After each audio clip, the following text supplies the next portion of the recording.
অসমীয়া লোক সংস্কৃতিৰ এক অনন্য বৃহৎ পৰম্পৰা 400 বছৰ ধৰি জীপাল কৰি ৰাখিছে জামুগুৰিহাটত হলগুৰি গাঁৱৰ মহিলা সমাজে। হলগুৰি গাঁৱৰ অতি সমৃদ্ধ কলীয়া গোসাই থানাত গাঁৱৰ মহিলাসকলৰ দ্বাৰা অনুষ্ঠিত কৰা হয় পাছতি উৎসৱ।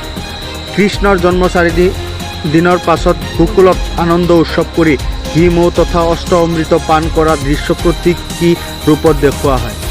এই পাছতি উৎসৱত উল্লেখ্য যে বিগত 400 বছৰ ধৰি হলগুৰি গাঁৱত মহিলাসকলে ধৰ্মীয় ৰীতি নীতিৰ মাজেৰে উদযাপন কৰি আহিছে এই পাছতি উৎসৱ।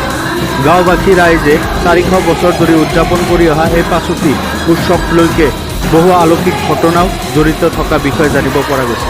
এই পাছতি উৎসৱ অহা বৰ্ষত ব্যাপক আয়োজনেৰে উদযাপন কৰা হ'ব বুলি জানিবলৈ দিয়ে উদ্যোক্তাসকলে। বালিকৰিৰ পৰা ৰকিবুল ইছলামৰ ৰিপৰ্ট, নিউজ লাইভ 365 নৰ্থ।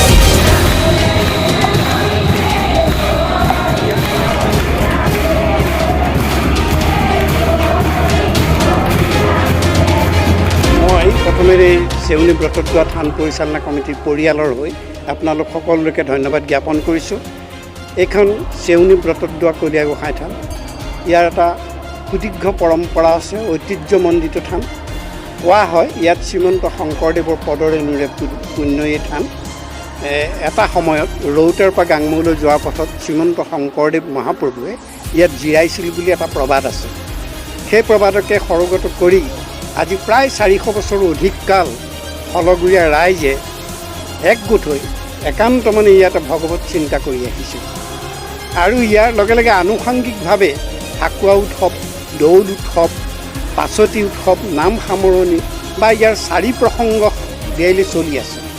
এটা পৰম্পৰাৰ মাজেদি থানভাগ আজিলৈকে বৰ্তি আছে। এই গোপিনীসকলে এই পাছতি উৎসৱটো পাতি আছিলে বহুকাল ধৰি, কিন্তু মাজত কিছু অসুবিধাৰ কাৰণে ইয়াত জ্যোতি পৰি গৈছিলে। আকৌ নতুন উদ্যমৰে আইসকলে এই পাছতি উৎসৱ আৰম্ভ কৰিছে। মোৰ আগতেই কৈ থৈছে যে পাছতি উৎসৱটো শ্ৰীকৃষ্ণৰ জন্মৰ লগত জড়িত বস্তু, নন্দোৎসৱৰ লগত জড়িত এক অংশ। 5 দিনৰ দিনা, কৃষ্ণ জন্মৰ 5 দিনৰ দিনা এই উৎসৱটো গোপিনীসকলে মনৰ আনন্দত কৰিছিলে বৃন্দাবনত। তাৰে প্ৰতিচ্ছবি এটা ধৰি ৰাখিবৰ কাৰণে আইসকলে এইটো প্ৰতি বছৰে নাম সামৰণিৰ দিনা, ভাদ মাহৰ পবিত্ৰ নাম সামৰণিৰ দিনা এই উৎসৱ অনুষ্ঠিত কৰি আহিছে। হলগুৰিতো এই উৎসৱ চলিছে। আমি আশা ৰাখিছোঁ ইয়াৰ প্ৰচাৰ আৰু প্ৰসাৰে এই অনুষ্ঠান অসমৰ সুধী সমাজৰ মাজলৈ লৈ যাব। আপোনালোকৰ মই অনুৰোধ জনাইছোঁ, আপোনালোকৰ এই প্ৰচাৰে অসমৰ সুধী সমাজৰ মাজত এই অনুষ্ঠানটোৰ প্ৰসাৰ বৃদ্ধি কৰিব আৰু আমাক গৌৰৱান্বিত কৰিব। সকলোকে ধন্যবাদ জনাইছোঁ।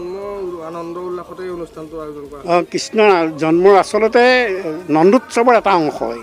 নন্দোৎসৱৰ এটা অংশ